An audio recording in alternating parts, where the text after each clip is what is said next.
An early morning train journey next day brought us to Delhi. The train was old and grubby, and views through the grimy window revealed how poor people live in shacks beside the railway line. From our centrally located hotel in Connaught Place, we took a trip out to the Craft Museum. Painful because people did not seem to know where it was, and we believed the drivers could not read when we showed them our map. When we got there, we discovered a beautifully laid out site, like a folk museum with various artifacts, buildings, decorations and crafts. The next day we hired an air-conditioned car with an extremely good Sikh driver for the day's sightseeing.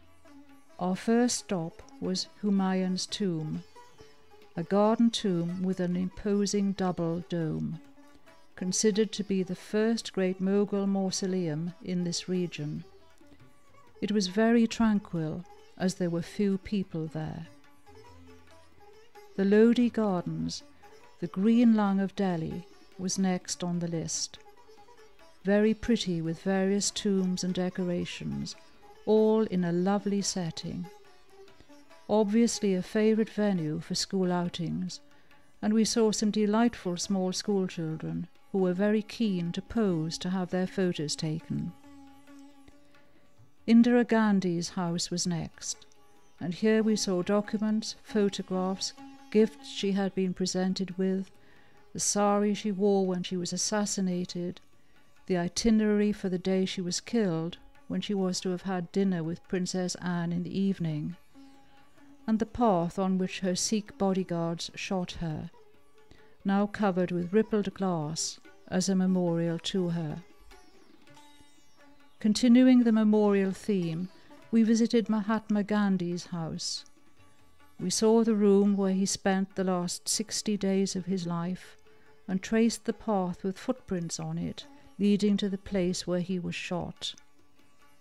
Later we went to the Raj Ghat, where Gandhi was cremated.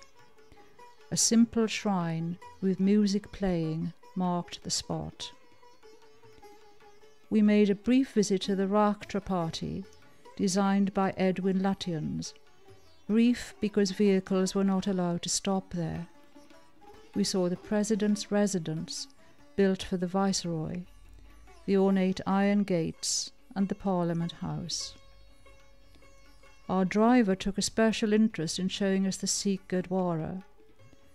With bare feet and wearing orange headscarves, ours would not do, we walked across the carpet to view the Guru Granth Sahib, and from the dais here a long sermon was being preached.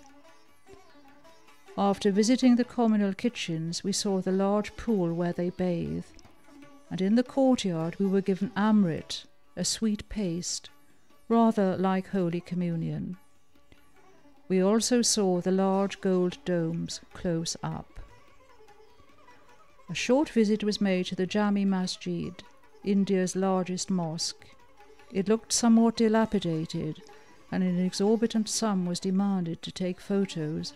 So, like most people, we took turns to look inside without our cameras. Not a very inspiring experience. The day ended at the Red Fort, a massive complex built by Shah Jahan, though he never completely moved his capital from Agra, since he was deposed and imprisoned in Agra fort by his son Aurangzeb, who was the first and last great Mughal emperor to rule from here. A performance of sound and light at the fort completed the visit. Our memories of India are of a great and inspiring country with a magnificent heritage.